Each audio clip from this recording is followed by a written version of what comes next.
오늘도 역시 실제 그 질문을 통해서 어떻게 이 어려운 부분을 해결해 갈지 또 어떻게 돈을 벌지에 대한 인사이트를 드리겠습니다. 자, 시청자 사연 한번 들어볼까요? 네, 오늘도 윤경쌤, 다니쌤과 함께하는 나의 은퇴는 신축과 함께 나은신 PD입니다.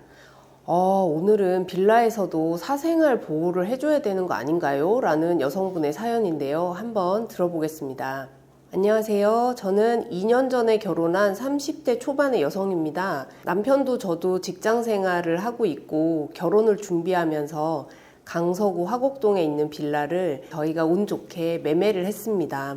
매매해서 지금 너무 행복하게 만족하면서 살고 있었어요. 요즘 빌라는 내부도 거의 아파트랑 똑같고 방음도 잘 되고 우리가 빌라를 선택한 것이 잘 선택했다 이렇게 생각을 하고 있었는데 어느 날 옆집이 부서지는 소리가 들리더니 건물이 지어지기 시작했습니다. 그런데 정말 악수라도 할 수 있을 만큼 가까운 거리에 다른 건물이 생겨버렸습니다. 다행히 거실이나 안방 쪽은 아니지만 사실 신경이 많이 쓰입니다.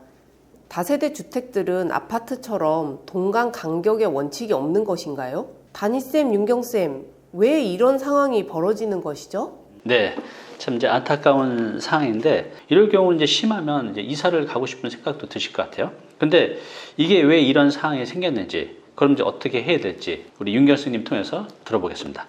이 사연자분께서 주신 집 위치가 화면에서 보시는 바와 같이 되어 있습니다. 요 구자로 써 있는 요 부분인가 봐요?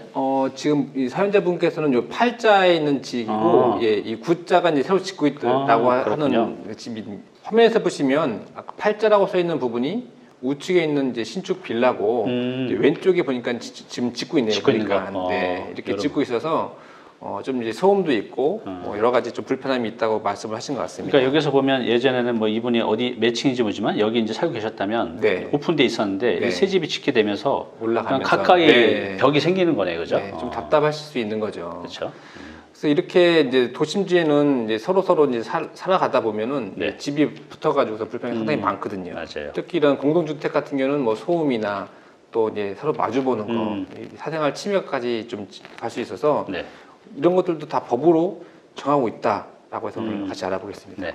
이 서울에 이제 종로에 있는 거리인데 이 건물 간의 거리가 없죠. 여기 그냥 딱 붙어 있네요. 예전에 지은 이런 건물들은 이 건물 간에서 간격이 없이 그냥 서로 이렇게 이어서 지었습니다. 네네. 또 보시면 이게 이제 여러분들 좋아하는 유럽이죠.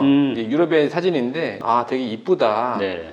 괜찮다라고 하시는데 사실 제가 볼 때는 이제 신축 입장에서 볼 때는 상당히 좀 위험합니다. 이 옆에 건물관에 창문을 낼 수가 없는 거죠. 화재가 나면 이제 건물로 또 번지게 되고 그렇군요. 예, 대피할 수도 없고 또 통풍도 안 되는 거죠. 그렇죠. 통풍도 네. 굉장히 중요한데. 근데 지금은 이렇게 지을 수가 없겠죠. 이제 건축법이 강화돼서 그런가 보죠. 네네. 이게 지금 아파트 이제 모형도인데 아까 이제 동간 거리 말씀하셨는데 요즘에 건물들은 최대한 넓게 지어서 네. 이 동간은 좀 넓게 지어서 안에다가 뭐 공원도 넣고 녹지도 조성해서 상당히 활기 좋게 만드는 것이 트렌드가 되겠죠. 네. 이런 것들은 바로 대지 안의 공지라는 개념을 가지고선 설명할 수 있습니다. 좀 말이 좀 어려운데 쉽게 설명드리면 내 땅인데도 지을 수 없는 곳이 있다라는 것을 설명하는 내용입니다. 그래서 보시면 이제 6m 이내 범위 내에서 대통령령으로 정하는 바에 따라서 거리를 이격해서 지어야 한다. 네, 이렇게 되어 있습니다. 건축주 입장에서는 내 땅인데 뒤로 물러서라 하면 엄청난 손해잖아요. 네, 맞습니다. 상당히 내 땅에도 불구하고 좀 안타까운 경우가 생길 수 있는 거죠. 이런 걸 왜 만든 걸까요? 이런 목적은 건물 간의 이 간격을 띄어서 통풍도 있어야 되고 네. 또 개방감, 위급시 대피할 수 있도록 해야 되는 거고 인접 대지와의 이격, 네. 또 도로와의 이격 두 가지가 있습니다.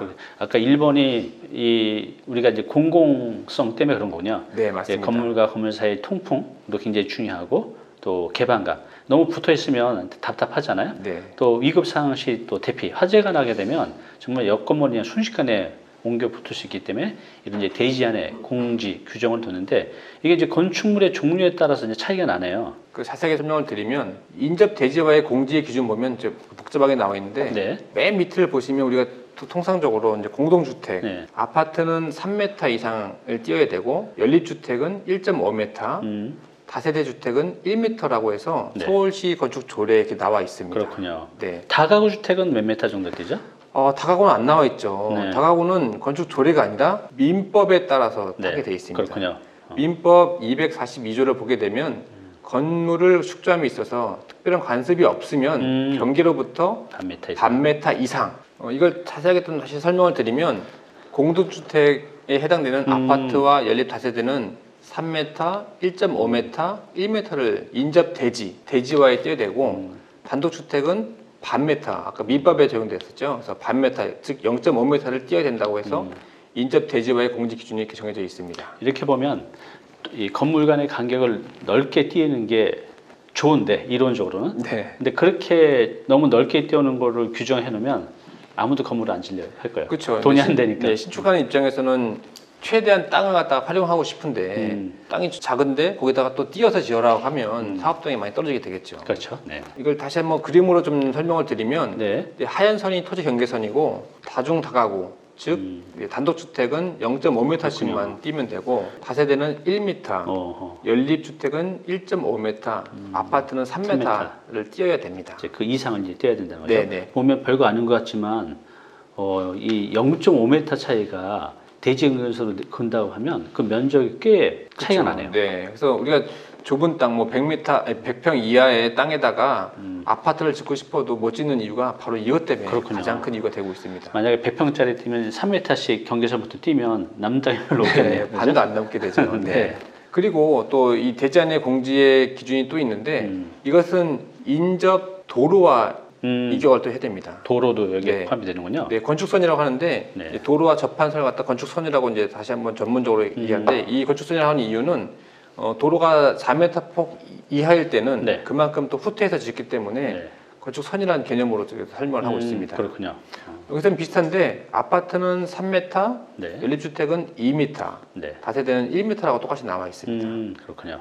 네, 여기서는 단독다가구는 안 나와 있죠. 네. 그래서 이걸 정리해서 보시면 이 도로가 있고 이제 네. 내 땅이 있습니다. 그러면 네. 다가구나 다중주택 같은 경우에는 네. 띄지 않아도 되는 거고 그렇군요.